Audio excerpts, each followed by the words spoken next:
माधवपुर गांव में गरीब मजदूर जगमोहन रहता था। उसके परिवार में उसकी पत्नी सोमा और बेटी रेनू रहते थे। जगमोहन लोगों के घरों में पुताई का काम किया करता था, लेकिन ये काम उसे कभी कभार ही मिल पाता था। महीने में 10 दिन ही उसे काम मिलता और 20 दिन वो खाली रहता था, जिससे उसके घर का मुश्किल से गुजारा चल पाता था। सीमा, कुछ समझ नहीं आ रहा, ऐसा कब तक चलेगा? इतने कम पैसों में हम कैसे अपनी बिटिया को पढ़ा लिखा पाएंगे? काश कि अपनी कोई लॉटरी लग जाती। आप ठीक कहते हो जी। अच्छा हाँ, याद आया, वो अपनी पड़ोसन है ना शांति, वो बता रही थी कि बेलापुर गांव में उसके भाई की दुकान है, जहां पर काम के लिए उन्हें एक आदमी की आवश्यकता है, लेकिन वो गांव यहाँ से 8 किलोमीटर दूर है।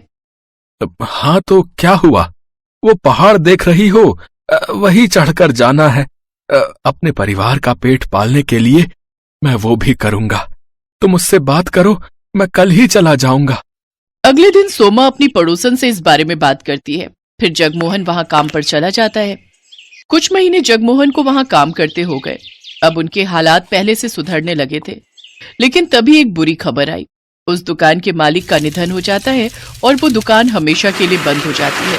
कुछ दिन तक तो जैसे तैसे बचे हुए पैसों से उनका गुजारा चल जाता है, लेकिन कुछ समय बाद वो पैसे भी खत्म हो जाते हैं।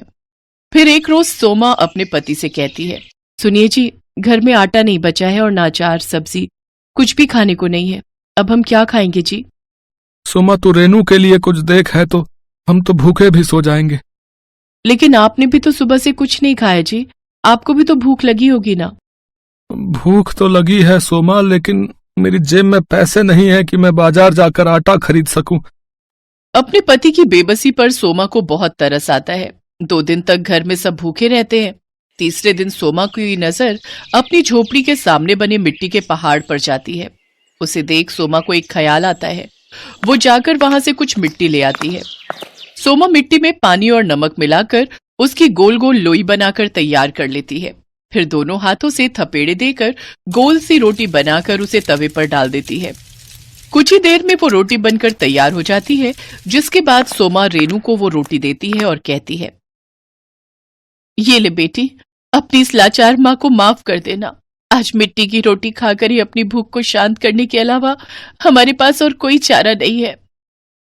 तो क्या हुआ माँ, भगवान कृष्ण भी तो मिट्टी खाते थे और मेरे मास्टर जी कहते हैं कि अफ्रीका में हेती नाम का एक गांव है जहां के लोग मिट्टी की रोटी बनाकर खाते हैं और उसी के सहारे जीवित रहते हैं। बिल्कुल सच कहा मेरी बच्ची। फिर जैसे ही रेनू और जगमोहन उसे अपने मुंह में डालते हैं तो उसे खाकर कहते हैं, वाह माँ, ये तो बड़ा ही स्वादिष्ट है। हाँ सुमा, ये तो लाजवाब है। की आंखों से आंसू बहने लगते हैं। मैं जानती हूँ ये इतनी अच्छी नहीं है, आप दोनों बस मेरा मन रखने के लिए कह रहे हैं। फिर उन तीनों की आंखों से आंसू बहने लगते हैं। तभी दरवाजे पर कोई आदमी आता है। जी, ये जगमोहन जी का घर है। जी हाँ। तभी जगमोहन आता है। क्या बात है भाई साहब? दरअसल मैं लॉटरी विभाग से आया हूँ।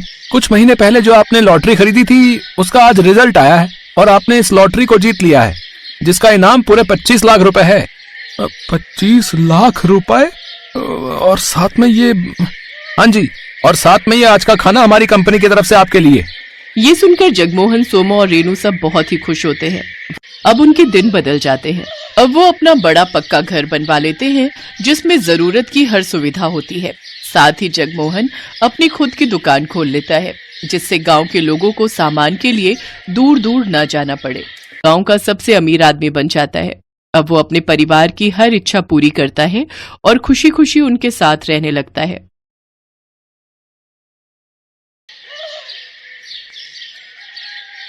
मुंबई शहर में 8 साल की कनु अपनी मां वैशाली और पिता सुधीर के साथ रहती थी।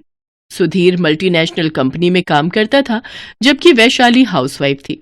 शुरू से ही शहर में रहने के कारण वो तीनों जंक फूड को बहुत पसंद करते थे और संडे के दिन नाश्ते की शुरुआत ही उनके नूडल्स से होती थी।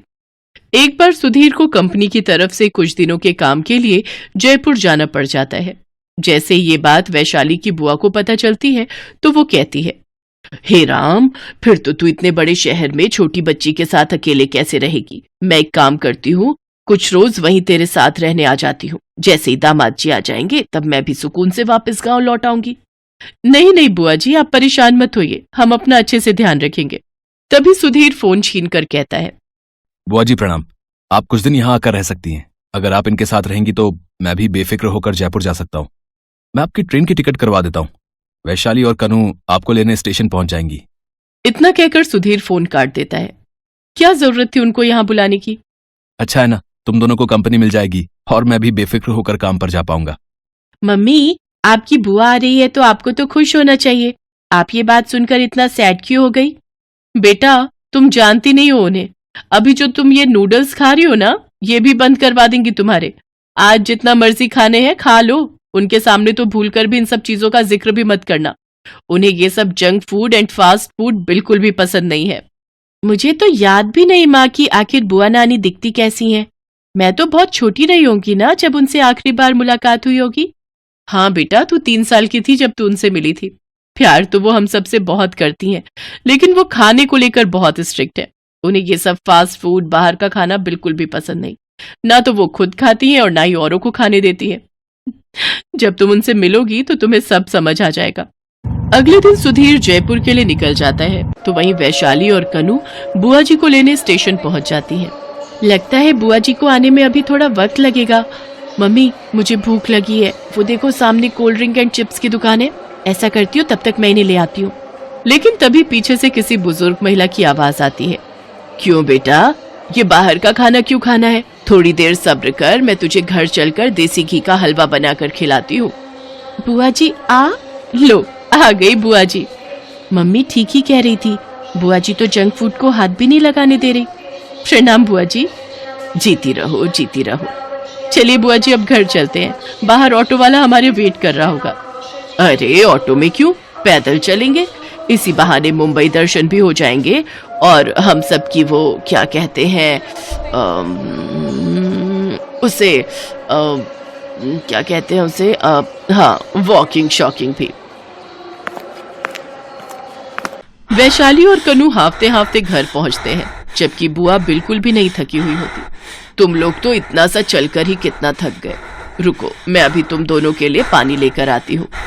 बुआ जैसे ही किचन में जाती हैं तो उनकी नजर वहां रखे नमकीन, बिस्किट्स, नूडल्स के पैकेट पर जाती है और किचन में रखे उन सामानों पर छोटे छोटे कॉकरोच, मक्खियां देखकर तो वो हैरान ही रह जाती हैं। हे राम, ओहो हो, तो यही कारण है इन लोगों की कमजोरी का। ये लो पानी पियो। अब समझ आया तुम लोगों की कमजोरी के कारण। ये बाहर की चीजें खा खा कर ये तो मुझे घर कम और दिल्ली का चिड़ियाघर ज्यादा लग रहा है, जहां दुनिया भर के कॉकरोच, मक्खियां और छिपकलियां घूम रही हैं। अरे गांव में तो तुम्हें एक मक्खी मच्छर तक नहीं मिलेगा। अब इस घर की साफ सफाई और तुम सबकी सेहत का ध्यान मैं खुद रखूंगी। इसीलिए तो कहते हैं कि घर में बड़े बुजुर्ग का होना बहुत जरूरी है। बुआ दिन भर सबके खाने पर नजर रखती। घर में फास्ट फूड तो बिल्कुल आने ही नहीं देती, जिससे वो दोनों परेशान हो जाते हैं। क्या बुआ जी, जब देखो तब ये साग सब्जी खिलाती रहती हो। मैं नहीं खाऊंगी, मुझे अब कुछ टेस्टी खाना है। हाँ बुआ जी, थोड़ा बहुत तो बाहर का खाना खाने में कोई हर्ज नहीं है। खाना तो यही मिलेगा, हरी भरी सब्जियां और कम मसालेदार। खाना है तो खाओ, नहीं तो भूखे ही रहो। लेकिन तुम लोगों को ये बेकार का मैदा खाने नहीं दूंगी। बुआ जी के सादे और बेस्वाद खाने से परेशान कनू और वैशाली बाहर के तीखे और स्वादिष्ट फास्ट फूड को खाने के लिए तरस गए थे। एक दिन कनू जब स्कूल से घर आ रही होती है तो उसकी नजर एक ठेले पर जाती है, जिस पर चाइनीज पानीपुरी वाला लिखा हुआ होता है। उस ठेले को देख कनू के मुंह में पानी आ जाता है। ये तो कोई नया पानीपुरी वाला लगता है। चलो, अपने मोहल्ले में कोई तो नया पानीपुरी वाला आया, जरा चक्कर देखती हूँ। भैया, पानीपुरी कैसे दी? आओ माओ चाओ, कौन सा वाला फ्लेवर खाएंगे? फ्लेवर, और वो भी पानीपुरी में? काला पानी मतलब काला खट्टा, लाल पानी मतलब लाल मीठा फ्लेवर, और ऑरेंज पानी मतलब खट्टा और मीठा मिक्स फ्लेवर, और ये डार्क ब्राउन मतलब फेमस चाइनीज फ्लेवर। आपको कौन सा दूं? ऐसा करो, एक एक पानीपुरी सभी फ्लेवर में चखा दो।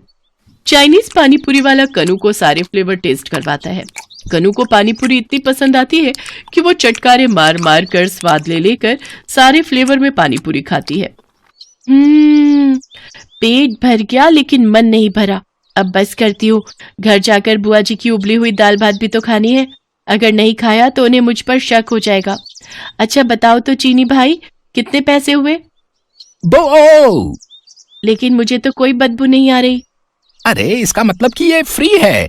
आज मेरा पहला दिन है, इसीलिए आज के दिन ये सबके लिए फ्री है। अरे वाह, मेरे तो वारे न्यारे हो गए। कनू भागकर घर जाती है जहां उसकी बुआ ने उसके लिए उबली हुई दाल और भात बना रखा होता है, जिसे वो जल्दी जल्दी खाने लगती है। अरे आज कनू, तुम्हें क्या हो गया है? रोज तो तुम इस उबली हुई दाल के लिए मुंह सड़ाती हो। सीखो वैशाली तुम अपनी इस बेटी से। देखा, मेरे हाथों के उबले दाल भात इसे कितने पसंद आ रहे हैं। 2 दिन में ही उबली दाल खाना सीख गई। और एक तू है जो इतनी बड़ी होकर अभी तक नखरे करती है। तभी वहां सुधीर अपनी ट्रिप से वापस आ जाता है और बुआ के पैर छूता है। मुझे तो बहुत जोर की भूख लगी है। खाने में क्या बनाया है? ये ले बेटा, उबली हुई दाल और भात खा। अच्छा अब मैं चली आराम करने, तुम सब अपना खाना खत्म करके ही उठना। ये उबली दाल, तुम दोनों ये सब कैसे खा रहे हो? मुझसे तो नहीं खाई जाएगी। मैं अभी अपने लिए बाहर से कुछ ऑर्डर करता हूँ। ये तुम क्या कर रहे हो सुधीर? अगर बुआ को पता चला कि हम फास्ट फूड खा रहे हैं तो वो हंगामा कर देगी। तुम तो जानते ही हो उन्हें। कनू, तुझे कैसे ये उबली दाल भात पसंद आ रहा है? पहले तो तू बड़ा मुंह बनाकर खाती थी, फिर आज ऐसा क्या हो गया? इसके बाद कनू उनको सारी बात बताती है। सच कहूं मम्मी पापा, तो इतने स्वादिष्ट पानी पूरी मैंने आज तक नहीं खाई। अगर आप भी खाओगे ना तो उंगलियां चाटते रह जाओगे। पर ये चाइनीज पानीपुरी वाला अपना ठेला लगाता कहाँ है? यही अपने मोहल्ले का जो नुक्कड़ है ना, वहीं। चलो न जी, कई दिन हो गया कुछ तीखा और कुछ अच्छा खाए हुए। बुआ जी को सोता देख वो तीनों पानीपुरी वाले के पास पहुंच जाते हैं। बड़ी तारीफें कर रही थी हमारी बेटी तुम्हारी, जरा हमें भी तो चखाओ। सर जी, कौन सा फ्लेवर खाएंगे आप? मुझे काला खट्टा। और मुझे वो ऑरेंज, मतलब खट्टा मीठा मिक्स फ्लेवर। वो जैसे ही उसका स्वाद चखते हैं तो खुश हो जाते हैं। वाह वाह वाह, क्या स्वाद है। अब तो मैं हमेशा पानीपुरी खाने यही आऊंगी। क्या स्वाद है, अमेजिंग।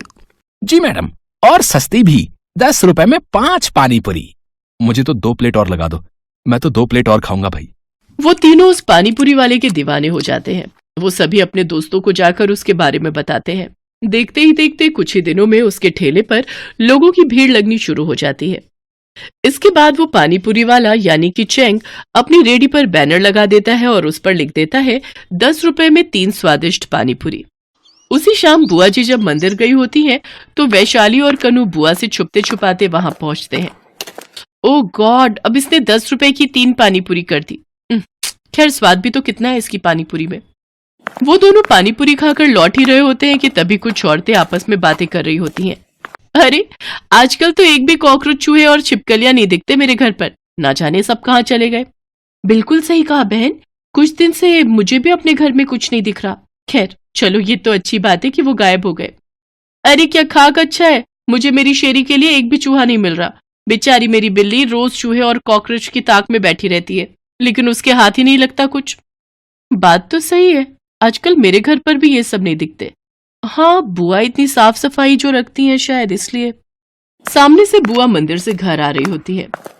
अरे वैशाली बेटा, तूने देखा उस नुक्कड़ पर जो पानीपुरी वाला लगा है, उसके पास कितनी भीड़ है। बाप रे, लोग तो जैसे पागल हुए पड़े हैं उसकी पानीपुरी के लिए। कहीं मेरे पीछे तुम वहां तो नहीं गए थे ना? अरे नहीं नहीं बुआ जी, कैसी बातें कर रही हो, मैं तो वॉक करने गई थी। ये सब खाकर मुझे मोटा थोड़े होना है। चलो बुआ जी अब घर चलो। हाँ हाँ चलो, अब पढ़ाई भी तो करनी है। रात को बुआ खाना खाकर टहलने के लिए निकलती है तो वो देखती है कि वो चाइनीज पानीपुरी वाला चूहेदानी, चमगादड़ पकड़ने के लिए नेट, साथ में कॉकरोच और लिजर्ड रैपिड भी लाया हुआ होता है। और फिर कुछ देर बाद उनको पकड़कर वहां से चला जाता है। ये पानीपुरी वाले को आखिर इन सब कीड़े मकोड़ों को पकड़ने की क्या जरूरत पड़ गई?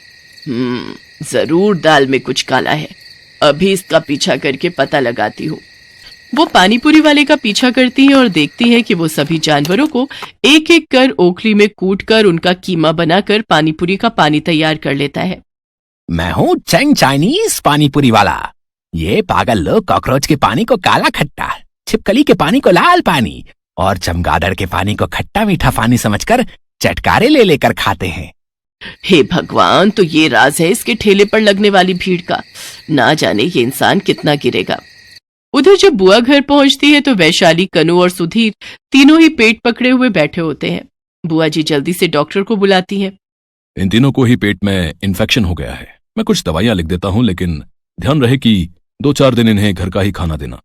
लेकिन ये सब तो घर का बना हुआ सादा खाना ही खाते हैं। इसके बाद डॉक्टर वहां से चला जाता है।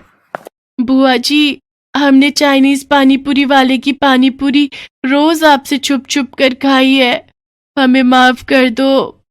इसके बाद बुआ जी उन सब के लिए आयुर्वेदिक काढ़ा बनाती है और उनकी खूब देखभाल करती है।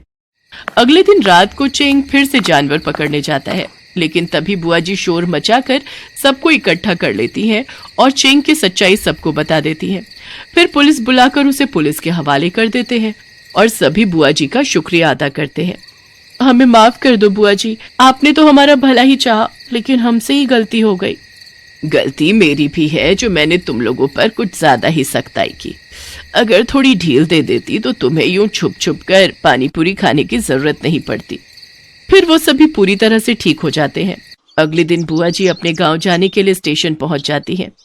मोहल्ले के सभी लोग उन्हें स्टेशन पर छोड़ने आते हैं और हार पहनाकर और ढेरों गिफ्ट देकर उनका धन्यवाद करते हुए उन्हें खुशी खुशी विदा कर देते हैं।